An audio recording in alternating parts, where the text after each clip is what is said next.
Maret 2026. Di ribuan rumah di seluruh pelosok Nusantara, suasana haru mulai menyelimuti. Ada 221.000 pasang tangan yang kini sedang perlahan mengemas koper, melipat kain ihram dengan takzim, dan membasahi bibir dengan doa-doa rindu yang sudah tertahan bertahun-tahun. Bagi mereka, keberangkatan ke Tanah Suci adalah puncak dari penantian seumur hidup. Namun di saat yang bersamaan, nun jauh di sana, langit Timur Tengah justru sedang mengirimkan sinyal yang berbeda. Langit yang seharusnya menjadi jalur aman bagi para tamu Allah, kini berselimut mendung eskalasi yang kian pekat. Dentuman konflik yang pecah sejak akhir Februari lalu bukan lagi sekadar bumbu berita internasional di layar televisi, melainkan ancaman nyata yang membayangi koridor udara menuju Baitullah.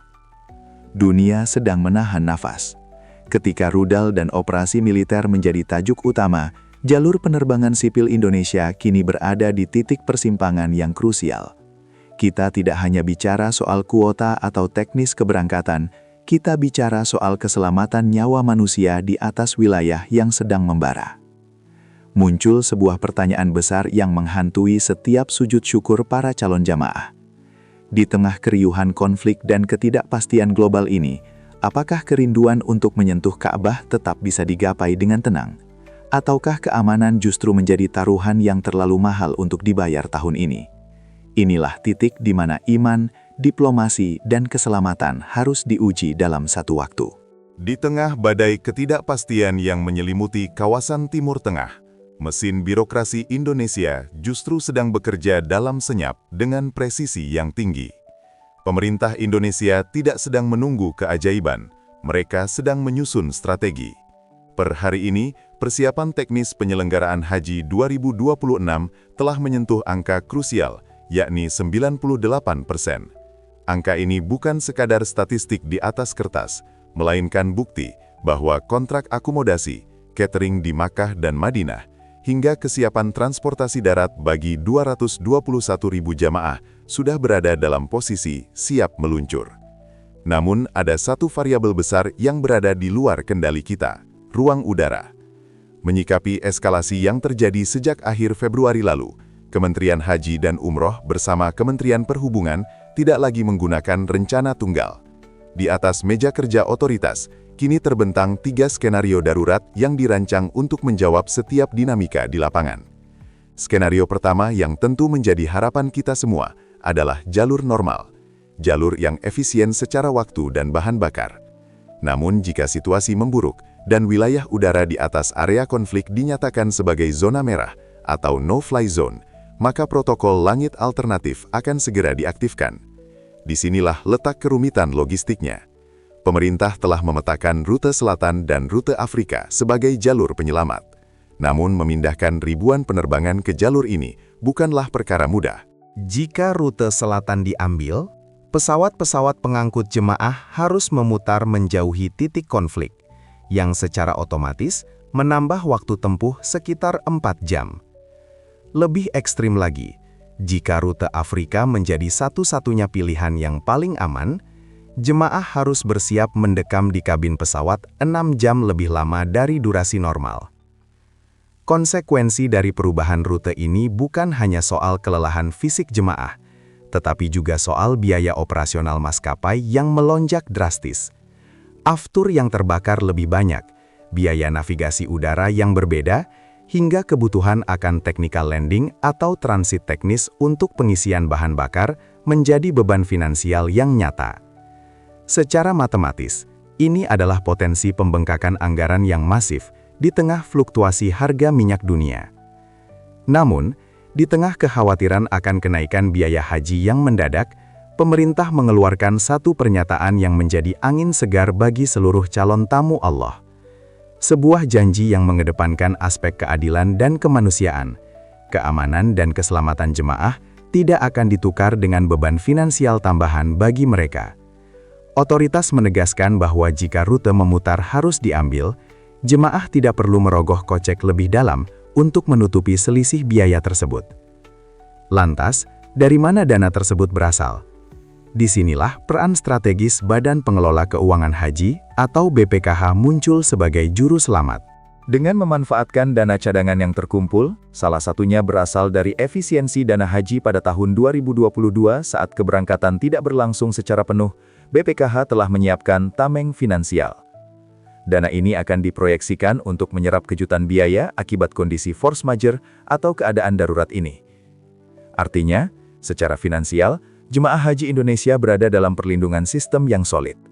Fokus pemerintah saat ini bukan lagi soal berapa biayanya, melainkan bagaimana memastikan setiap jemaah bisa berangkat, beribadah, dan pulang ke tanah air dalam kondisi selamat tanpa kekurangan satu apapun. Ini adalah bukti nyata bahwa negara hadir, berdiri di depan untuk memikul beban risiko, agar kerinduan jemaah pada Ka'bah tidak terhalang oleh kendala biaya maupun bahaya. Namun, di balik lapisan rencana teknis dan jaring pengaman finansial yang terlihat kokoh, kita harus berani menatap sebuah kenyataan yang lebih dingin, bahwa diplomasi, sekuat apapun ia dirajut, tidak pernah benar-benar tanpa celah. Saat ini, kita sedang menyaksikan sebuah perlombaan melawan waktu yang mendebarkan. Di satu sisi, pemerintah Arab Saudi tetap memberikan lampu hijau, menyatakan bahwa persiapan di Tanah Suci berjalan normal, seolah-olah dunia sedang baik-baik saja. Namun, di sisi lain, radar keamanan global menunjukkan titik-titik merah yang terus berkedip, menandakan bahwa stabilitas di kawasan tersebut bisa hancur hanya dalam hitungan detik. Inilah paradoks yang sedang dihadapi Indonesia. Kita berada di ruang tunggu yang penuh dengan ketidakpastian. Pemerintah telah mematok sebuah garis demarkasi yang sangat tipis, Minggu ketiga April 2026.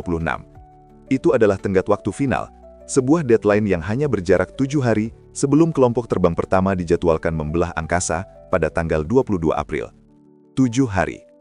Dalam dunia geopolitik yang sedang memanas, 7 hari adalah waktu yang sangat lama untuk sebuah eskalasi, namun terasa sangat singkat untuk mengambil keputusan hidup dan mati bagi ratusan ribu nyawa. Disinilah letak ujian kepemimpinan yang sesungguhnya. Sebuah beban moral yang tidak bisa diukur dengan angka-angka BPKH maupun persentase kesiapan catering. Pemerintah kini berdiri di atas tali tipis yang membentang di antara dua kutub yang saling tarik-menarik. Optimisme ibadah yang meluap-luap dari rakyatnya, dan realitas keamanan yang setiap saat bisa meledak menjadi tragedi. Mari kita jujur pada diri sendiri. Bisakah kita benar-benar menjamin keselamatan mutlak ketika jalur udara yang akan dilalui berada di bawah bayang-bayang rudal dan intersepsi militer? Benarkah mengubah rute ke arah Afrika atau Selatan sudah cukup untuk menjauhkan jemaah dari jangkauan konflik yang sifatnya tidak terduga? Kita sedang bicara tentang memindahkan sebuah kota kecil, berpenduduk 200.000 orang, melintasi zona yang sedang membara. Setiap menit keterlambatan keputusan, setiap keraguan dalam membaca data intelijen, bisa menjadi celah fatal yang tidak diinginkan oleh siapapun. Lalu ada sebuah retorika besar yang sering digaungkan, bahwa haji adalah pesan perdamaian dunia. Sebuah misi diplomasi religi yang diharapkan mampu mendinginkan suasana. Namun, secara kritis kita harus bertanya, dalam sejarah konflik modern yang penuh dengan ego kekuasaan, apakah suara jutaan jamaah yang bersujud di Padang Arafah benar-benar akan didengar oleh mereka yang sedang memegang pelatuk senjata? Ataukah narasi perdamaian ini hanyalah sebuah harapan utopis yang kita gunakan untuk menenangkan kegelisahan kolektif kita sendiri? Secara fikih, keselamatan nyawa adalah hal yang paling utama, bahkan di atas kewajiban ibadah itu sendiri jika syarat istitoah atau kemampuan, termasuk keamanan di perjalanan, tidak lagi terpenuhi. Rasulullah sendiri pernah membatalkan keberangkatan umroh jamaahnya ketika ancaman keamanan nyata di depan mata. Maka pertanyaannya kini bergeser dari apakah kita siap menjadi apakah kita berani untuk berkata berhenti jika resiko sudah tidak lagi rasional. Jangan sampai atas nama mengejar kuota atau mempertahankan gengsi diplomasi, kita justru memaksakan keberangkatan di atas bara yang sewaktu-waktu bisa meledak menjadi konflagrasi besar. Indonesia memiliki tanggung jawab konstitusional untuk melindungi segenap tumpah darahnya. Keputusan yang diambil pada Minggu ketiga April nanti bukan sekedar keputusan administratif tentang jadwal terbang, melainkan sebuah pernyataan tentang seberapa tinggi negara menghargai nyawa warga negaranya di atas ambisi-ambisi lainnya. Kita semua merindukan Baitullah. Kita semua ingin melihat jemaah kita kembali dengan predikat haji yang mabrur. Namun, mabrur juga berarti berangkat dengan cara yang benar, di waktu yang tepat, dan dalam kondisi yang memungkinkan mereka untuk pulang kembali memeluk keluarga. Saat jam terus berdetak menuju tanggal 22 April, mata jemaah menatap ke langit dengan doa, sementara mata pemerintah harus tetap tajam menatap data. Sebab, dalam situasi seperti ini, kesalahan sekecil apapun dalam kalkulasi diplomasi bisa mengubah perjalanan suci menjadi sebuah duka yang tak tertanggungkan. Di titik kritis inilah, keberanian untuk jujur pada keadaan adalah bentuk ketaatan yang paling tinggi. Bisakah kita menyeimbangkan denyut iman dengan dinginnya fakta keamanan? Ataukah kita sedang berjudi dengan takdir di jalur udara yang paling berbahaya di dunia saat ini? Pada akhirnya, ketika semua data intelijen telah dibaca, semua angka-angka anggaran telah dihitung, dan rute-rute alternatif telah dipetakan di atas meja-meja birokrasi, kita akan kembali pada satu prinsip fundamental yang tidak bisa ditawar. Sebuah komando yang telah digariskan dengan tinta tebal oleh Presiden Republik Indonesia, bahwa keselamatan jamaah adalah hukum tertinggi di atas segala urusan administratif. Ini bukan sekadar retorika politik di tengah krisis, melainkan sebuah janji konstitusional untuk melindungi segenap tumpah darah Indonesia, bahkan hingga ke ruang udara di atas benua yang berbeda. Tahun 2026 akan tercatat dalam sejarah sebagai salah satu ujian terbesar bagi ketangguhan diplomasi religi kita dalam satu dekade terakhir. Kita tidak hanya sedang sibuk menyiapkan ribuan ton catering atau ribuan kamar hotel di Tanah Suci. Lebih dari itu, Indonesia sedang memainkan peran sebagai jembatan perdamaian di tengah retaknya stabilitas global.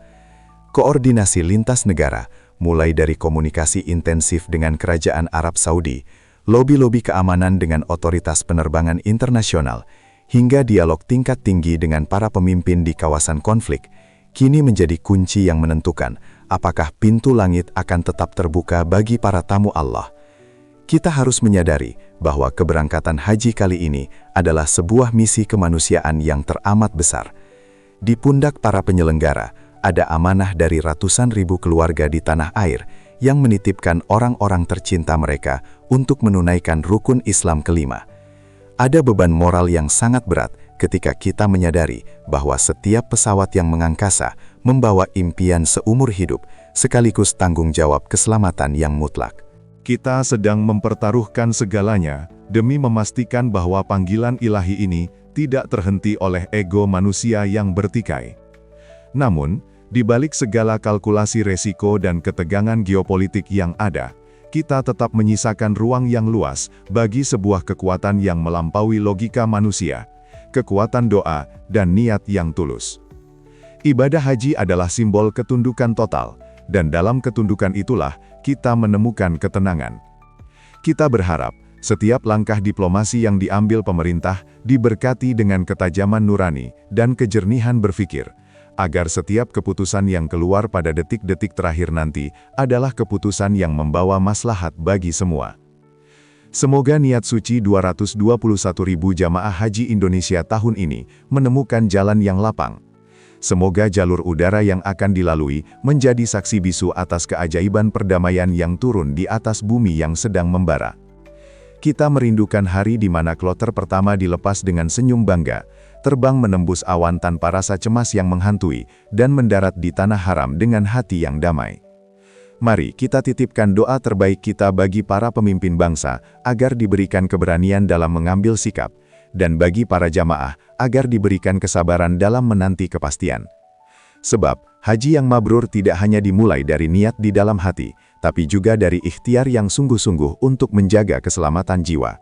Pada akhirnya, kita semua bersujud di bawah langit yang sama, memohon agar badai segera berlalu, agar perjalanan menuju Baitullah tahun ini tetap menjadi perjalanan yang indah, aman, dan penuh keberkahan.